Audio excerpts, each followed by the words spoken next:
Hey everyone, so this is a sort of get ready with me that I wanted to make. So of course I'm starting with no makeup on, and as I have mentioned before, I don't really like to be seen without makeup on, so I'm kind of just jumping on it. I'll start off with eyelid primer, eyeshadow primer. Today I wanted to talk about something very personal. I just figured that I would get off my chest because maybe there's people who feel a similar way and have a very similar problem. I mean, obviously there are, because there's a name for the condition and everything. But maybe there's people who have seen me before or have seen my videos before, may come across this video. I'm going to use my Melt Muerte palette. This is limited edition, but I'm just gonna be using the red eyeshadows. And they're nothing too unique, so you should be able to replicate it if you don't have this palette. I'm gonna start off with this bright red one, Corazon. What I wanted to talk about is a condition called agoraphobia, and I had heard of it before I started, way before I started having any sort of symptoms, but I never actually understood it, so I didn't really recognize it when things really started to happen. Let me just get on this side because it's a bit better. So around late 2019, I started to develop symptoms kind of out of nowhere, where I couldn't really be in public transport without this really strong feeling of needing to escape. I almost felt like I was trapped. If I was in public transport, you know, the bus, we have a specific name for a sort of van that's like a route taxi, but you know, any type of public transport with other people in it, as they usually do have other people in them. It was very strange, and I didn't understand what was going on, and why it was happening, and whether there was like a name for that. I didn't understand why this was suddenly happening, and it really started to quickly become very severe because, for one, because every time I went into public transport, it was more severe. I could last less and less time each time. I kind of had to take a stop in a specific place, not because I had to be in that place, but because I just felt like I had to get out in that moment. So that was very convenient, obviously, because it took longer to get to a certain place. I was late sometimes to school, and because obviously that's more money that you're spending if you have to make a double trip when you don't really need it. Again, I wasn't really sure. I didn't really understand what was happening.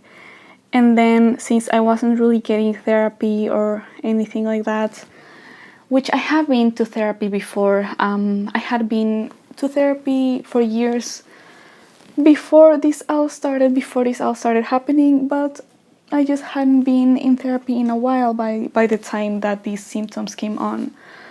So it was a bit strange because I didn't want to go to therapy again. I don't know how to explain it, but I didn't really want to, and I didn't really want to ask for help or anything. I didn't want to do it, you know. So I was like, okay, I'm just gonna maybe see if this leaves by itself or just kind of becomes more tolerable with time or anything, which didn't happen, obviously. And in fact, it became more severe every time I went out. And the thing is that it extended to more situations and more places. There was, at its most extreme, there was a time where even being outside, even being in a place where I had previously felt perfectly safe, like I have to keep grabbing the mirror.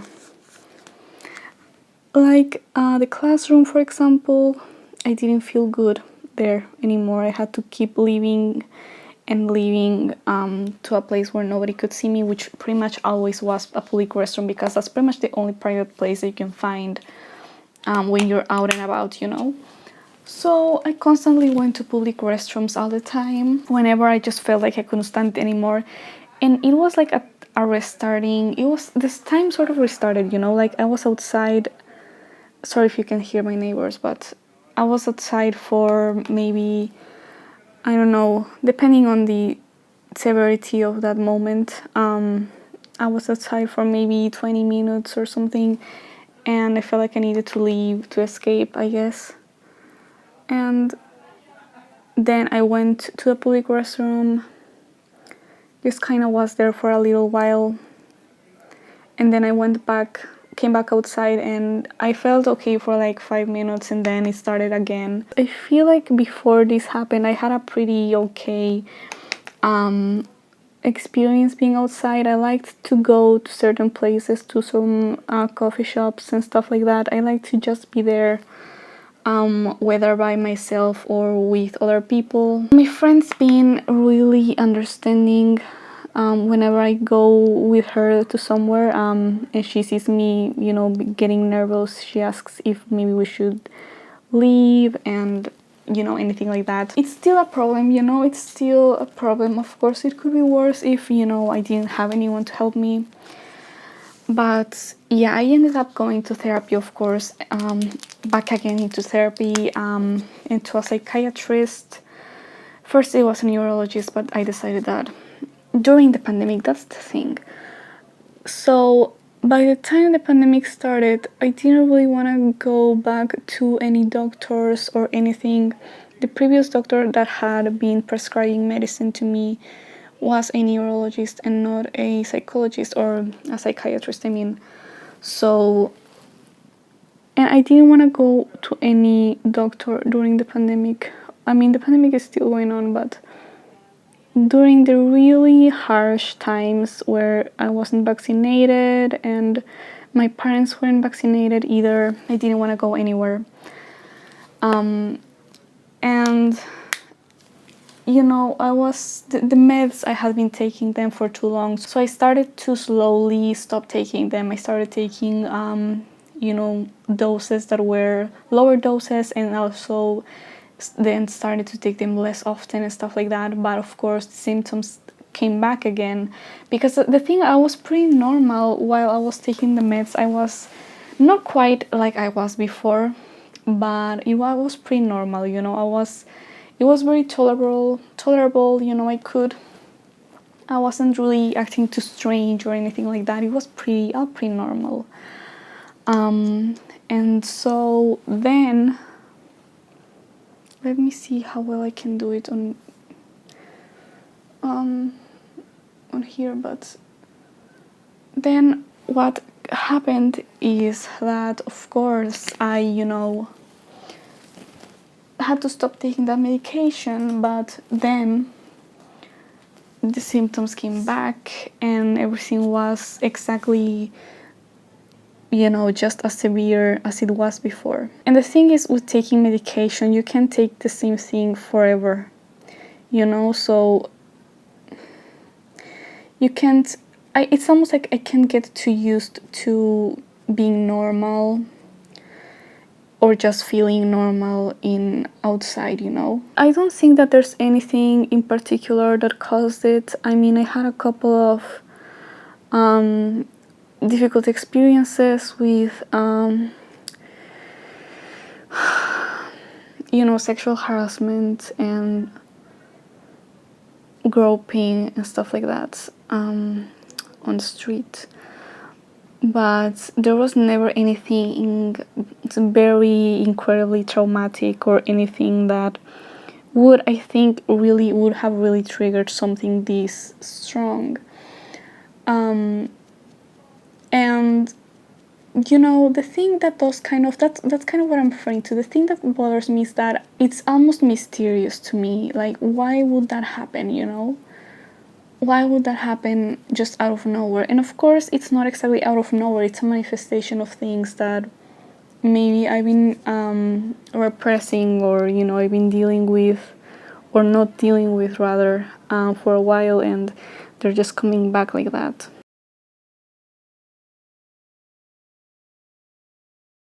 The point is that, you know, I have this problem now, so I have to, you know, learn to live with it. And the thing with medication, like I was saying, is that of course you can't be taking the same thing forever.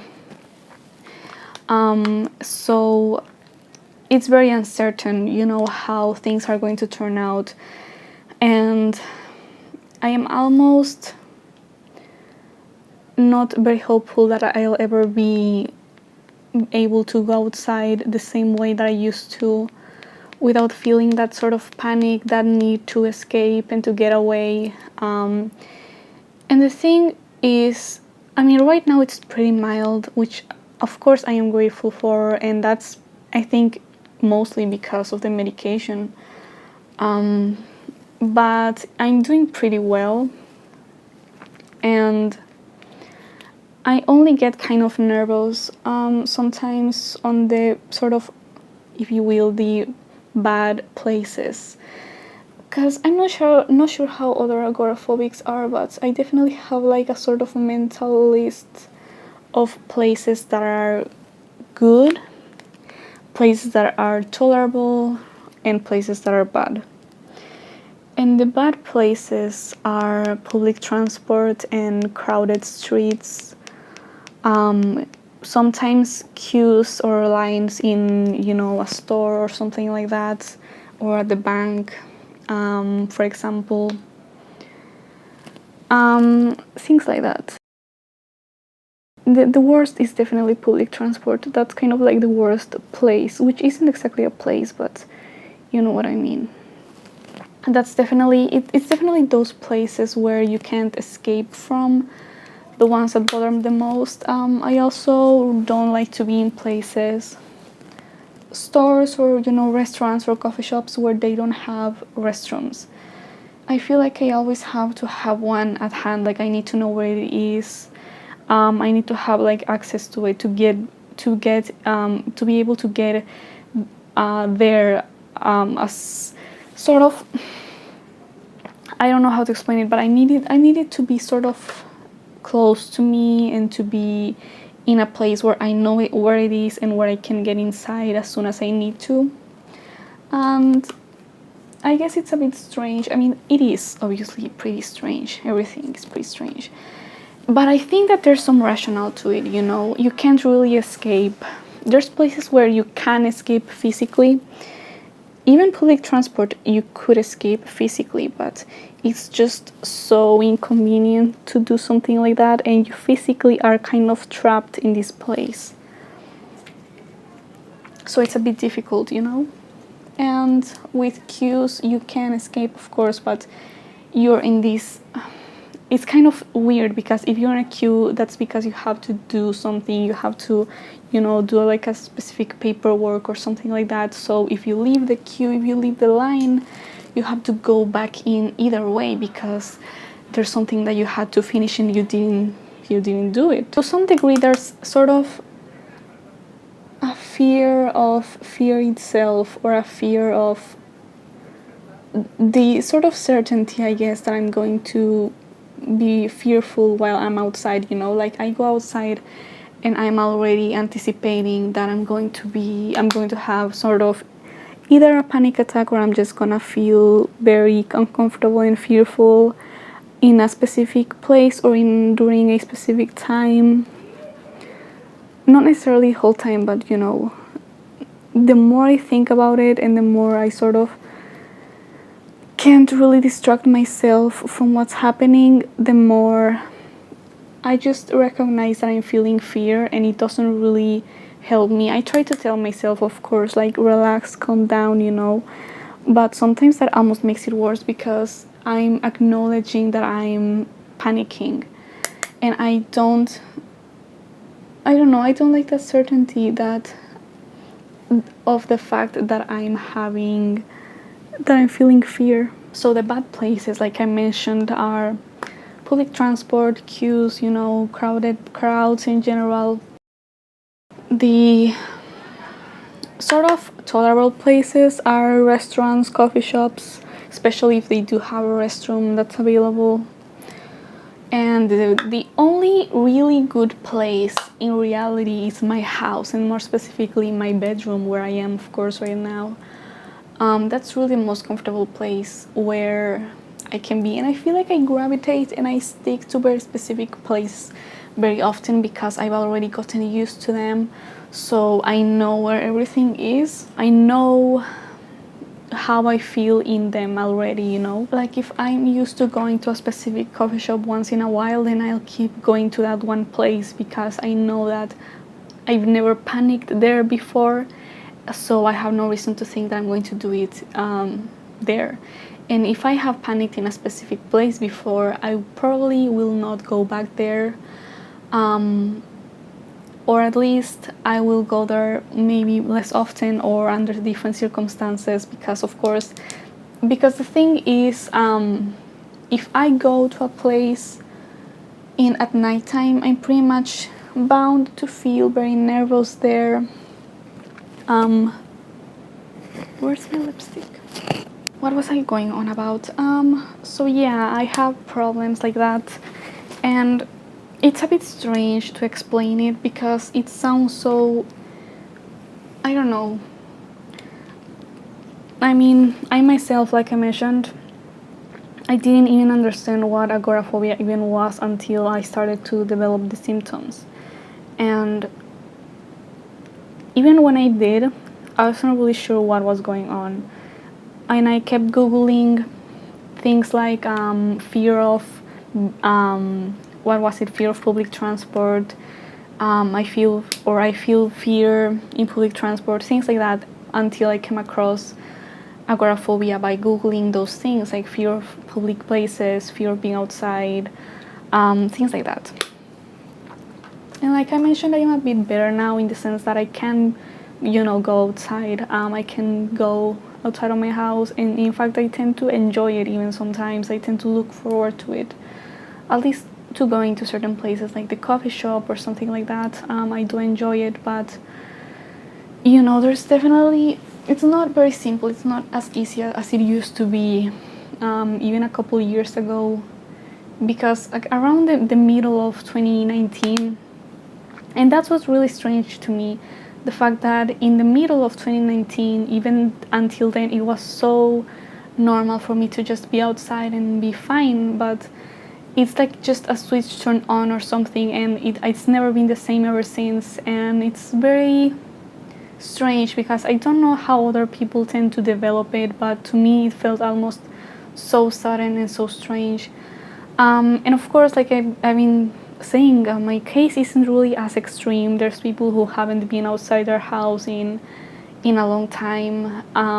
You know, this is pretty mild, and you know, I don't want to sound like I'm whining and that I'm complaining about you know, the fact that I just happened to develop a condition, but because, you know, again, I know that there's people who have even more severe versions of that same condition, but it's just strange. It's just strange, and it feels so, it just feels like it came out of nowhere, and that sometimes I feel like I can't control it, that my mind has no control over how my mind itself feels or what my mind itself does, or even so to some degree that my mind can't really control what my body does.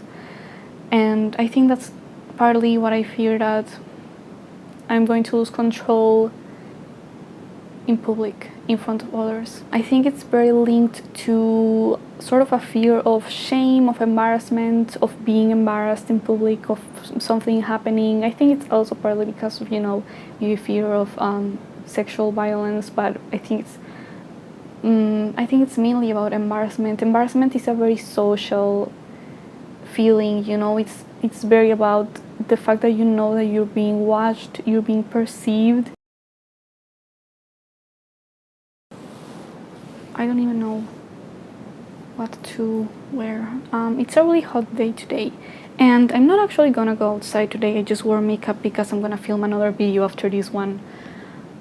So yeah, it's kind of strange, but I don't know that there's any particular reason why I wanted to make a video talking about it, aside from, again, like I mentioned, the fact that maybe there's people who follow me or may come across this video who have had these experiences, or maybe for, you know, once in a while, or maybe even longer than I had, because really I've only had this issue for like a year and a half, or, well, I guess it's close to being 2 years at this point.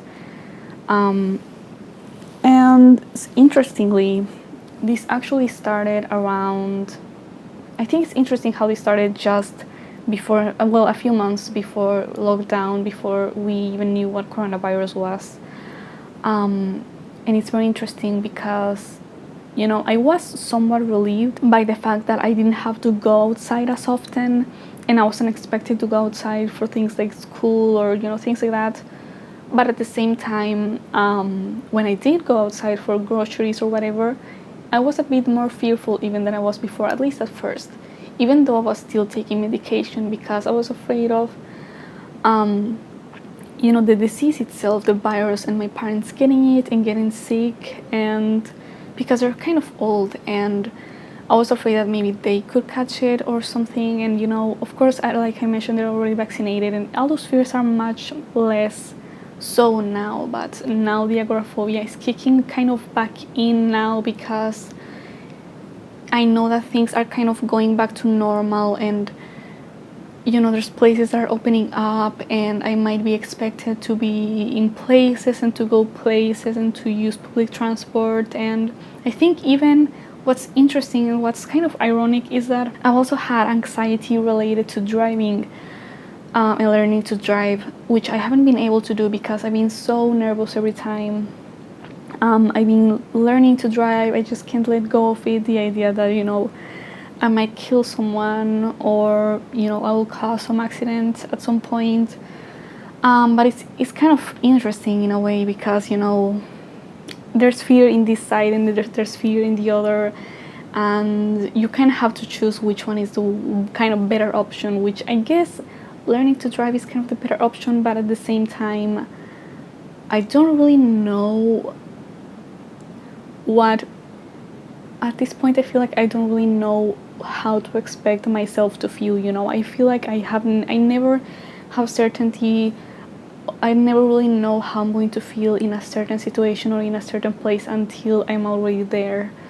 Even if it's something completely normal and something that is, you know, just very daily life kind of thing, and that for other people it's kind of just whatever, you know. So yeah, I think it's just an interesting thing to know and talk about. It's interesting, even though it is kind of a bad thing, I guess, because, you know, like I said, there's something about agoraphobia that is almost kind of vague. Like, what exactly are you afraid of?